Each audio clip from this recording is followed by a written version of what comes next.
that just went dropping for them. So, hats off to the Paris Lady Tigers, and they did a real good job. Beating the team 3 times in 1 year is tough, and I know from experience. So now they got the winner of this game here, and the road's not going to get any easier for sure.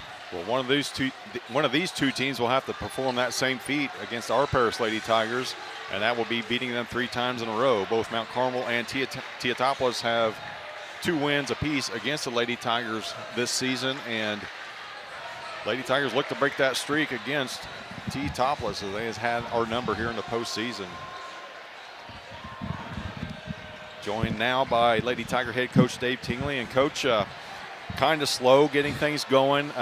Both teams, we talked about it, you guys played each other 3 times now, coached against each other for quite a few years. Yeah. So everybody knows what everybody's doing, and it kind of translated. Both teams looked great defensively, which they were, but they knew what each person was going to do with that basketball when they had it, and knocking down our free throws late was key. All these teams that are playing in this sectional really know each other well, so there's nothing new, and that's why you see a game sometimes kind of like this.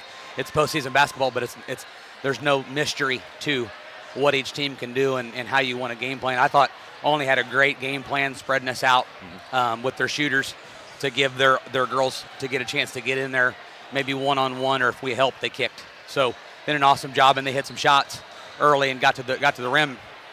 Had that 7-0 lead on us. And luckily, we kind of got it back, and then we lost it again. So this is postseason basketball, though. It's not supposed to be easy. And so, I give a lot of credit to them for how they played us, but I also give a lot of credit to our girls for sticking it out and being down and making some bad plays and coming right out at the beginning of the third and just kind of turning it on and kind of turning the tables on them. Even when they kind of started, edging back into us again, we sustained, made the right plays, made good defensive stops, and made our free throws there at the end, and we're able to kind of milk that game away on them. A little bit of nerves early on for both teams, to be expected.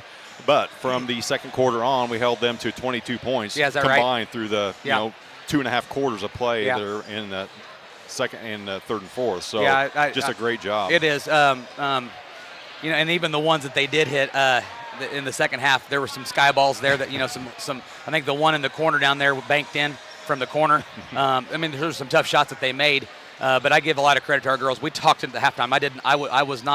I was not very easy on them at halftime about how we were playing and kind of some of the decisions we were making offensively and defensively, and they came out and responded and did the things that we had talked about in the locker room, and it made all the difference in the world. Our defense wasn't bad. I told them that our defense wasn't bad in the first half. Our offense wasn't great, but it made our transition defense and made the game look like we really weren't in control of it, which kind of sometimes makes it look like sloppy defense. But I think we were playing pretty good defense.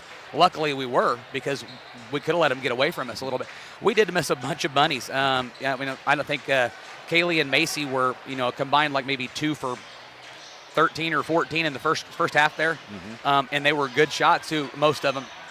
So, we knew that we were getting good shots. We just had to start executing and putting them down. So, really happy with the outcome of this. And now we get to sit here and see who we're going to play. And again, no unfamiliar team, either one we play. So, pick your poison with these two. So, we get to sit back and watch, get game plan tomorrow, and see what we can do on Thursday. We haven't talked a lot about her since game 1 way back in November, but the job that Kaylee Young did tonight, attacking. You talked about that game 1 of the season. You wanted her to average, 24 or something like that combined. Kind of went away from it, but brought it back tonight. And boy, what a difference that made. So she's an X factor because she can do so many things. I think teams, and rightfully so, there's some times where she is offensively challenged, and she knows that she could do better in that area.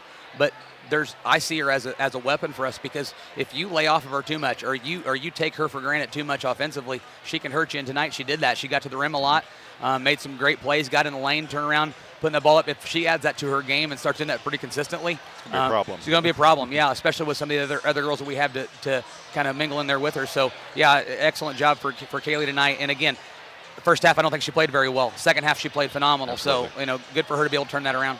Tough girl. Coach, we'll let you enjoy this All with right. your team and Appreciate do it. a little bit of scouting. We'll see you on Thursday night. Thank you. Lady Tiger head coach Dave Tingley with thoughts on his team's sectional victory over Olney. 54-45. That's going to do it for us from here at Olney. Make sure you tune in on Thursday. We will hopefully have all of our technical difficulties fixed, as BJ Pheasant and Lenny Irwin will bring you that game. That game will tip off at 7, I believe. Make sure you check our Facebook page to find out exactly what time that does begin. So for my partner Bob Abernathy, this is Jeff Chambers. You've been watching Lady Tiger basketball here on the Paris Sports Network.